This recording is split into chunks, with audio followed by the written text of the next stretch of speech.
Yafikia Bwana ningeno yesiri na mshako Bwana naomba upate kufungua golo lenu, kufungua magesho yenu, kufungua maduka yenu na Bwana upate kunika mtulivu. Naomba Bwana nikisimama mbele ya watu wako, naomba Bwana upate kunielesha kukubali. Elesha Mungu wako Bwana baraka hapo. Na maneno yanatoka katika kinywa changu basi akapate kuwa yametoka kwako kwa utukufu wa jina lako. Sikia maombi yetu kwa Kristo Bwana wetu. Amen. Niketi.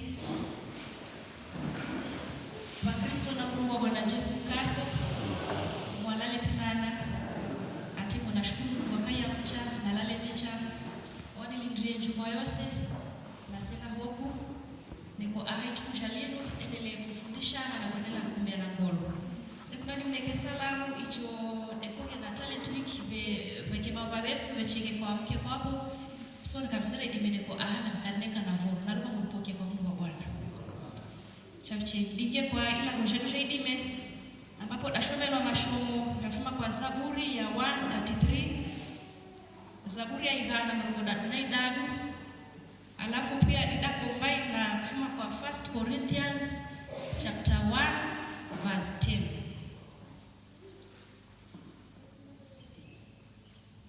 Zaburi ya igana mrongo na idadu alafu didacha pia kwa Wakorintho 2 mnyango wa 2 mstari wa 10 dikizana katika Biblia dikizana Zaburi sejia ndikilo nabe kuna kwamba uhu andikie heodeka ni Daudi na Daudi ukiandika hii Zaburi ode yandikia bana wa Israeli kwa sababu bondia kesejiweko batawanyika Bwana Yesu Kristo ode bona seji kwamba bekoge basasarika kila mlodeka wakai ya kivyake huko ni sana nikazana pia kwa hiyo 1 Corinthians pia bejamala agana mwandiki wa barua hiyo deka ni Paulo odeka ukiandika ikansa jaba Korinto ukibona ya kwamba sejimekona bebeni bedeka ba kai ya kila mlodeka kivyake so bikiandika ababa batiki bikiandika aha mashomo bedeka tima kureda kumweli na ushirikiano kwa kanisa la Mungu Bwana Yesu Kristo. Na chombo chetu chila godidaji neka kwamba umoja na ushirikiano katika kanisa la Mungu. Bwana Yesu asifiwe. Sasa hapa tunaposoma habari za tunapoangalia Daudi vile alivyokuwa akiwaandikia wana wa Israeli, aliona ya kwamba wakati ule walikuwa wametawanyika. Bado medeka yani kila mtu deko kiishi maisha yake. So akaona ni vyema akapate kuandikia watu wa Mungu kuonyesha jinsi inavyotakana watu kukaa kwa pamoja na kwa umoja. Bwana Yesu asifiwe. Sasa tunataka tujifunze, tujaribu kuangalia Mungu anataka kutufundisha nini. Na Biblia ya kwamba Mungu wamekunda kwamba isi saba Kristo, isi dabeishi ahanwe. Wamekunda nipate kukaya bantu bikona mwenu. Dikaye bantu bikona mshirika uko kupoye Bwana Yesu Kristo. Tunapoishi katika dunia hii katika jamii zetu tunapokaa kanisani Mungu anataka tukae watu wa namna gani? Tunapokaa pale vijijini mwetu, tunapokaa sisi hapa kanisa kama wazee wa kanisa, mchungaji anapokaa kanisani anataka kae namna gani? Akae vipi na watu wa Mungu? Bwana Yesu asifiwe. Tunaposoma katika kitabu cha Genesis mlango wa 1 mstari wa 1 Biblia kwamba wakati Mungu kwa waomba kumwenu wodeka mwana wodeka yani wodeka sejogoge flambo deveko in order lakini sasa Mungu akaona nishaumba ulimwengu sasa akaanza kutenganisha mchana na usiku na ndipo sasa tunaona kwamba ikafika na kio dabonya bana dalala ikafika na ime dabonya bana dabuka yani Mungu wodekuna Mungu kae kwa mpangilio Bwana Yesu Kristo alikuwa anataka kuleta yani ule ushirika yani vilango vikae in order. Bwana Yesu asifiwe. Sasa tunaona ya kwamba maisha ya sasa hivyo ndio Mungu anavyotaka tukapate kuishi. Tukiwa kanisani, dabe kuna dikaye bantu bakumwele. Isekeka ya bantu tenga na betasanywa kama la Bwana Yesu Kristo. Sasa nataka tujaribu kuangalia hii Zaburi inavyosema jinsi gani inampendeza Mungu watu kukaa kwa pamoja kwa umoja. Sasa nataka tuangalie huku kaa kwa pamoja. Hii togetherness. yamefwana ikaye bada. Bwana Yesu Kristo. Nikashoma katika kitabu cha Mathayo mlango wa 18 mstari wa mrongo hivi. Wamebora kwamba kwa kuwa wawili au watatu wakusanyikapo katika jina la Bwana, Mungu anasema yupo katikati yao. Kwa hivyo kumbe naona kwamba katika kanisa la Mungu amependa nakuka yana ushirika. Katika jamii zetu, pale nyumbani, pale mtaani, Mungu anataka tukapate kuwa na ushirika. Kwa sababu anasema katika ushirika huo yeye yupo katikati yetu. Sasa katika maisha abiishi na kuna kutiba kuzingana. Yaani tiba kuzingana divorce. Uhuru mwengu abiishi ni uhuru mwengu useme hatuna ushirika. Hata tukiangalia katika taifa letu la Kenya, vile tunavyoenenda, kama kungekuwa na ushirika kwa viongozi wetu, malago mengi de kisindasikira bei sijui ishi chakaya ama uwazira ambao sijui baada. Katika jamii zetu tumesambaratika, jamii nyingi ambazo zimesambaratika. Bwana Yesu asifiwe. Tunaishi ule upendo uliokuwa zamani hauko, kwa sababu ushirika ndio huko, umwere ndio huko. Na nakumbuka kitabu akasikomati ikizogua yedeka mziko Afrika. Sasa yedeka kwamba ikadeka ngira chapati kwa miziko sera deka chapati.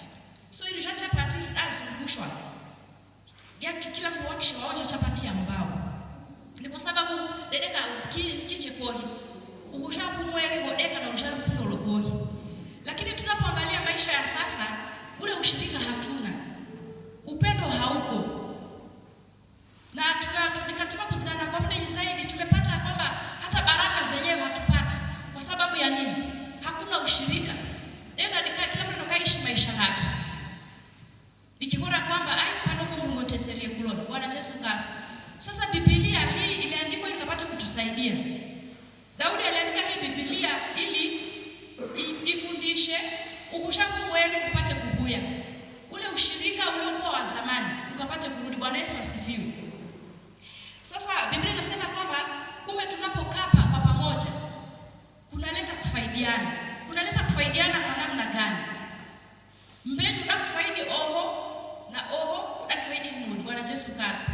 Wakati mwenzako labda amekuwa na matatizo, mimi nikiwa na matatizo, ninapokuja kwako, anapokuja kwangu, tukiketi kwa pamoja, tushauriane, tuombeane, basi tunafanya nini? Tunapata suluhisho, tunapata nguvu mpya. Bwana Yesu asifiwe. Alafu pia naona kwamba ishi dakaya kwa mwele, hii togetherness, tunapata mafanikio. Sasa nikuna kusikana, nimeji kwako, kwa familia yako, kanisa mzee, dekona mwele.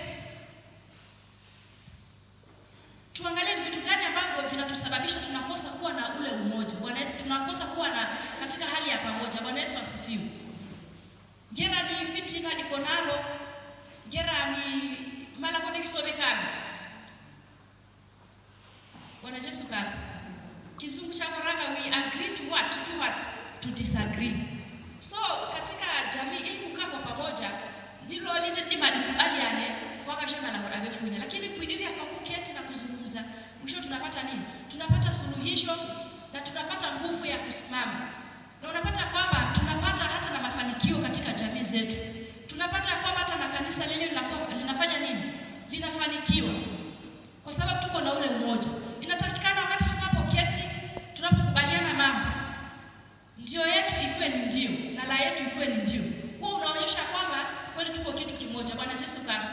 Isiteke ya bei ikaketi ngera daketi kwa acha malago hebonya ABCD. Dafuma umwenda east, umwenda west. At the end of the day unapata kwamba yale malengo yetu tulikuwa nayo hayatafanikiwa. Sijui kama mnanielewa. Pia tunapata tunapokaa katika pamoja, tunapata kujengana. Wewe ukija na mawazo, mimi nikija na mawazo. Tunapoketi pamoja tunapata nini? Tunapata kusonga mbele. Bwana Yesu asifiwe. Tunapata nguvu ya kuendelea mbele katika maisha haya. Na pia Biblia inasema kwamba tunapoendelea kukaa katika ushirikiano huu, ni whether ni kanisani, ni manyumbani mwetu, tunapata nguvu. Tunapata hata na kanisa lenyewe linakuwa na nguvu. Didakuwa kwamba hata kakabonya malago yedu, hidaka heka na nguvu na ndigira kimnu. Kwa sababu deka kilambo chiwe, deka magudu wa dada. Bwana Yesu Kristo. So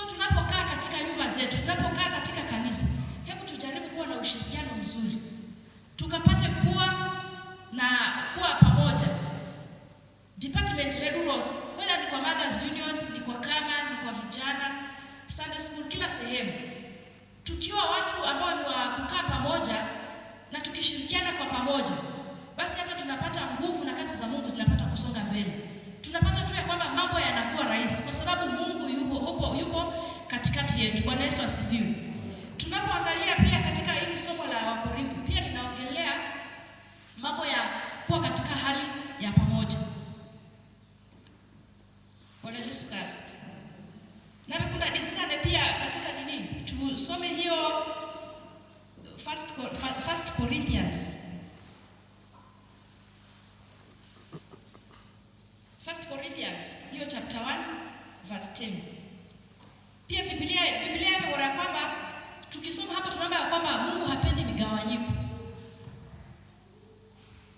Mara nyingi tukiangalia sana mambo ambayo huwa yanaleta mgawanyiko kwa sababu ya kuna mambo ya fitina, yani mambo ya uchochezi. Sasa hayo ndio yamefanya kwamba yameleta hata mgawanyiko hata katika makanisa. Tukiangalia hata katika kwa TV